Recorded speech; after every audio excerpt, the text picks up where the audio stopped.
शहर की हलचल भरी सड़कों के बीच, जहां हर कोई अपनी अपनी दुनिया में खोया रहता है, वहीं एक छोटा सा कैफ़े था। कैफ़े सुकून।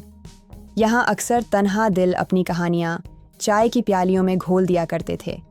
वहीं पर काम करता था आरव, जो खुद भी एक अधूरी कहानी का हिस्सा था। आरव शांत, संवेदनशील और गहरे सोच में डूबा रहने वाला लड़का था।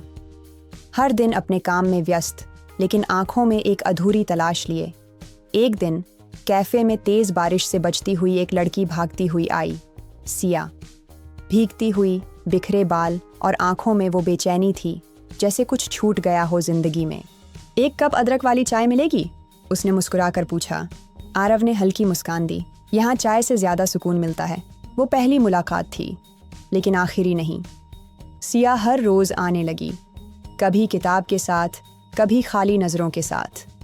आरव ने नोटिस किया, सिया की हंसी अक्सर ज़बरदस्ती होती थी और उसकी आंखें अक्सर गीली। एक दिन आरव ने पूछ ही लिया, तुम खुश तो दिखती हो पर हो नहीं। सिया चौंकी, फिर मुस्कुराई। कभी कभी हम इतने आदतन मुस्कुराते हैं कि गम भी छुपने लगते हैं। उनके बीच चुपचाप दोस्ती होने लगी। वो बिना कहे भी एक दूसरे को समझने लगे। पर दोनों जानते थे, ये कुछ अलग है। ये सिर्फ दोस्ती नहीं, ये कुछ गहरा है, कुछ ऐसा जो शब्दों में बांधना आसान नहीं। एक शाम सिया बहुत उदास थी, उसकी आंखें सूजी हुई थीं। आरव ने पूछा, क्या हुआ? सिया ने बहुत देर तक कुछ नहीं कहा, फिर बोली, प्यार किया था, टूट गया। आरव चुप रहा, जैसे उसकी अपनी कहानी फिर से जीने लगी हो। उसने कहा था वो मुझसे प्यार करता है, लेकिन जब मेरी जिंदगी उलझी, वो चला गया। आरव ने कहा, शायद वो प्यार नहीं था। प्यार वो नहीं होता जो हम कहते हैं, प्यार वो होता है जो हम हो जाते हैं। सिया ने हैरानी से देखा, जैसे पहली बार किसी ने उसे बिना जज किए समझा हो। अब सिया और आरव की मुलाकातें सिर्फ कैफ़े तक सीमित नहीं थीं। वो पार्क में चलते, किताबों की दुकान घूमते और कई बार बिना बोले घंटों बैठते।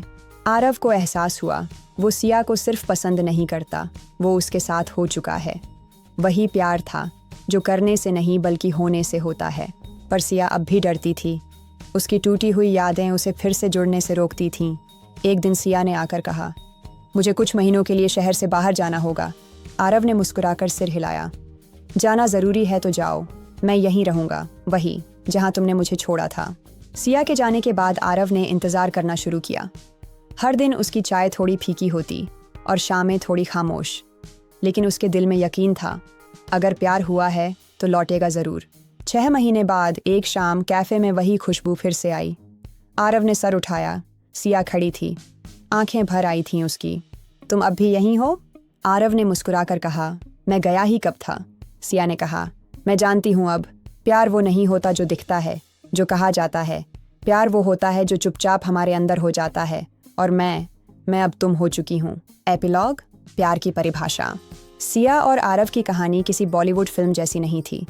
उसमें न संगीत था, न नाटकीय मोड़, लेकिन उसमें सच्चाई थी, एहसास था और सबसे ज़रूरी, प्यार था। क्योंकि जैसे आरव ने कहा था, प्यार वो नहीं है जो हम करते हैं, प्यार वो है जो हम होते हैं।